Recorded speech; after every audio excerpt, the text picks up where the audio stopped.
For the mighty Middle Kingdom of China, the kangaroo land was a chewing gum stuck on the sole of its shoes. Perhaps the worst insult that a country has hurled on another in the modern era. China cut off trade ties and tried to choke Australia into submission. But they soon saw a very different side of the beach-loving Aussies. A vastly different side. And China was soon looking for cover. The story of Australia's fight against China's aggression was led by none other than Prime Minister Scott Morrison. He soon became a global darling, but a shocking truth has just emerged. Hi and welcome to TFI Global, the foreign affairs and geopolitical analysis arm of the TFI Media Group. I am your host Rohan Sachdeva, and in this video, I'll tell you about Scott Morrison's confusing statements that are said to make the Chinese very happy. Jargon, definitions, and minute technicalities matter in diplomacy, especially when you're dealing with something as complicated as the China-Taiwan conflict. Australian Prime Minister Scott Morrison's remarks reflect the level of ambiguity simple words can create. Scott Morrison, who has emerged as a leading China hawk over the past 1 year, has given a rather controversial statement about the island nation of Taiwan. When asked about Canberra's Taiwan policy, the Australian PM remarked, "We have always understood the one system, two countries arrangement, and we will continue to follow our policies there. One country, two systems, I should say." In lack of proper clarification, it is not clear if Morrison's remarks were a slip of the tongue or a sharp U-turn to endorse China's line on Taiwan. Morrison referred to the one country, two systems, but this policy is generally applicable to Hong Kong and not Taiwan. Australia's Taiwan position is guided by its One China policy, which does not recognize the island nation as an international state, but does pursue bilateral cooperation in areas like trade, culture, and education. Nonetheless, Australia's One China policy is vastly different from the one professed by Beijing.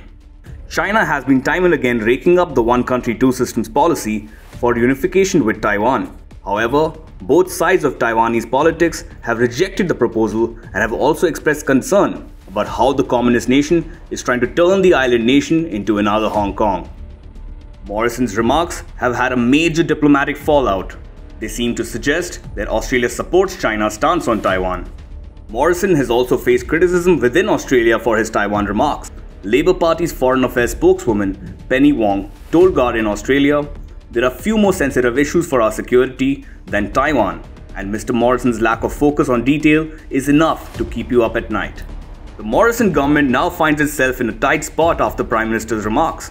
Morrison's seemingly pro-China remarks over Taiwan come just days after the Australian Defence Minister appeared to put his weight behind Taiwan in the likely event of a China-Taiwan conflict. Yet, no proper clarification has come from Morrison's end. In fact, on Wednesday, Morrison seemed to reaffirm his one country, two systems position regarding Taiwan. When asked by SBS News if he had made a mistake in his earlier remarks about Taiwan, Morrison said, "What we know is that we have a situation with China where we've recognized how they see these relationships within the region, and particularly in relation to Taiwan, formerly Hong Kong, and things of that nature." He added, "And so Australia understands that, and that's always been the basis of our policies." But the Australian federal government, diplomats and officials do not confirm any change in Canberra's Taiwan policy. ABC claimed that federal officials, diplomats and lawmakers contacted by it said that they could not understand Morrison's Taiwan comment. ABC quoted a senior diplomat as saying, "I assume he just made a mistake and didn't want to admit it." The federal government also issued a statement reading, "Australia's One China policy has not changed." It added, "However, Australia maintains close and positive unofficial ties with Taiwan, an important trade and economic partner." To make things clearer, it concluded, the Prime Minister's comments on one country, two systems were in relation to Hong Kong. Australia has given the entire democratic world the hope of containing China in its own backyard. Now, Morrison should not convolute things by creating ambiguity about Canberra's Taiwan policy. Even if the Australian Prime Minister made a mistake while explaining his government's position, he must admit it and clear the air.